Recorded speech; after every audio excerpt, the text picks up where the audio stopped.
В давние-давние времена жил в этом краю бедный старик.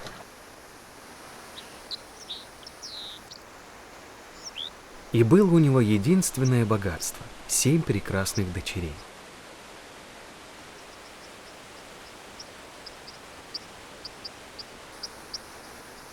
Подросли дочери и полюбили их юноши, такие же добрые и прекрасные, сильные и смелые. Но недолго длилось счастье молодых. Пришла беда. Напали на этот край враги. Ушли юноши и отец, старик, на войну. Ушли и не вернулись. Дни и ночи безутешно рыдали красавицы. А однажды утром на том месте, где сидели красавицы, увидели люди цепь удивительных гор.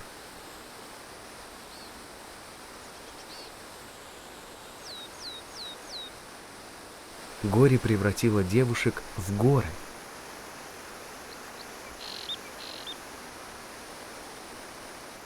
Но не окаменели их слезы. Серебристой рекой потекли они среди мрачных ущелий, упали чудо водопадом с горной кручи и растворились в водах Золотого озера.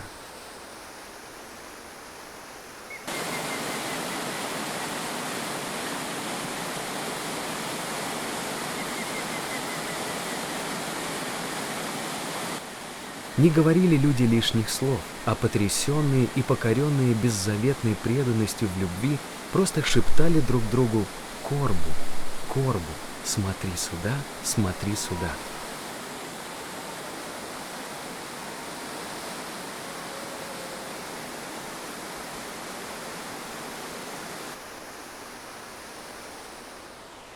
Мы снова любуемся природой горного Алтая, Алтайского биосферного заповедника. Мы снова в плену красоты Телецкого озера.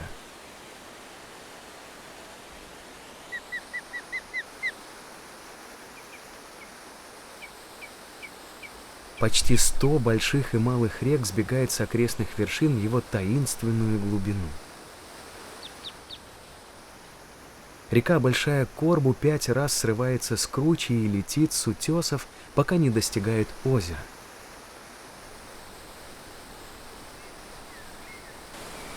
Каждый из 5 ее водопадов по-своему живописен, но самый красивый и знаменитый – последний – Корбу.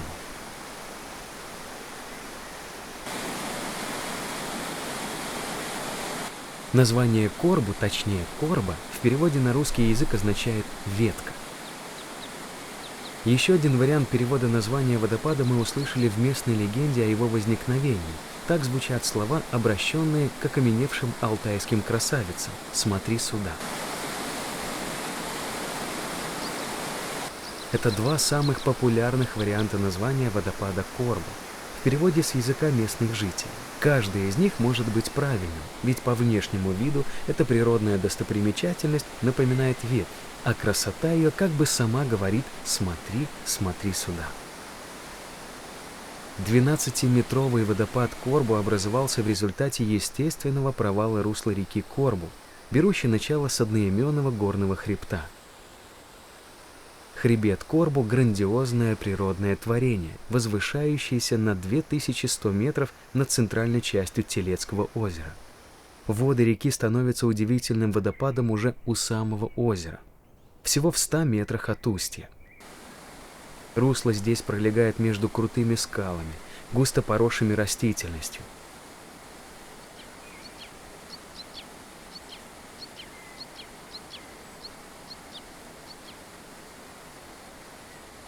Высота Корбу над уровнем моря составляет 440 метров, а водный поток падает с 12,5 метров, разделяясь на сотни струй. Веер получается мощный. Ширина каскада достигает 8 метров. С верхней точки вода стремится вниз под углом в 65 градусов, а затем летит практически вертикально.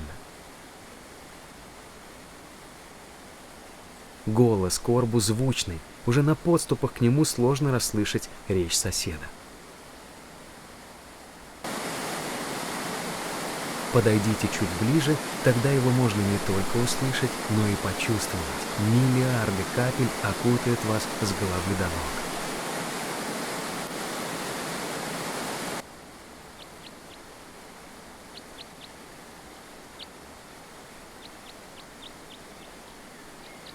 Напротив водопада Корбу находится самая глубокая часть Телецкого озера – 323 метра.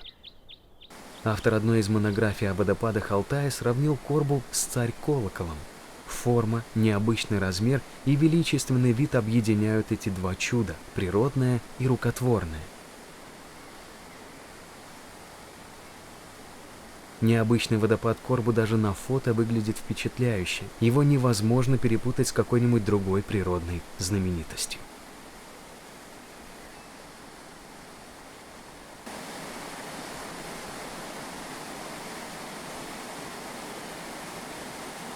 Для некоторых животных бурные потоки водопада являются уютным домом. И самое очаровательное из этих жильцов – аляпка или водяной воробей.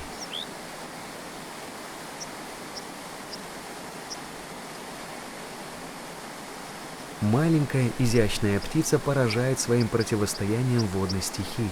Она запросто ныряет в ледяную воду, ловко бегает по дну, выискивая корм.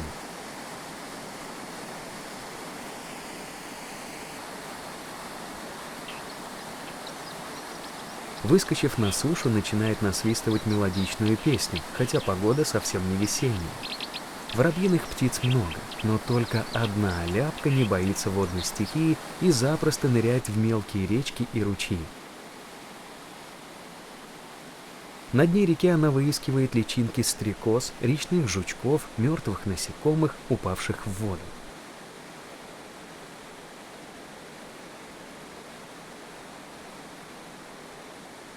Окраска птицы хорошо маскирует ее в летний день. Особая роль тут отводится белому пятну на горле и груди. Можно подумать, что лучи теплого солнышка прыгают с места на место.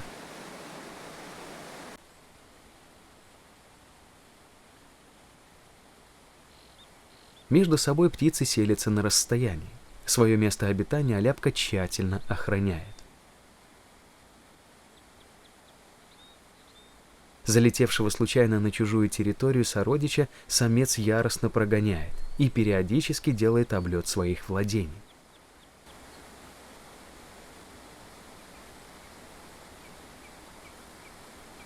Такая конкуренция в первую очередь связана с непростой добычей корма.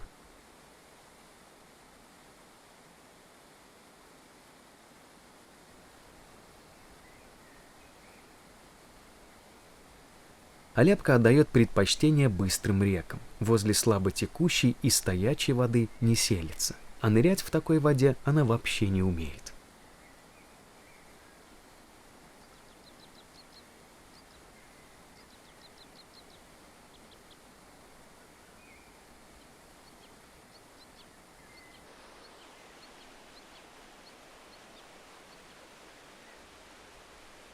На третий день нашей поездки по Алтайскому заповеднику в горы пришли осенние туманы.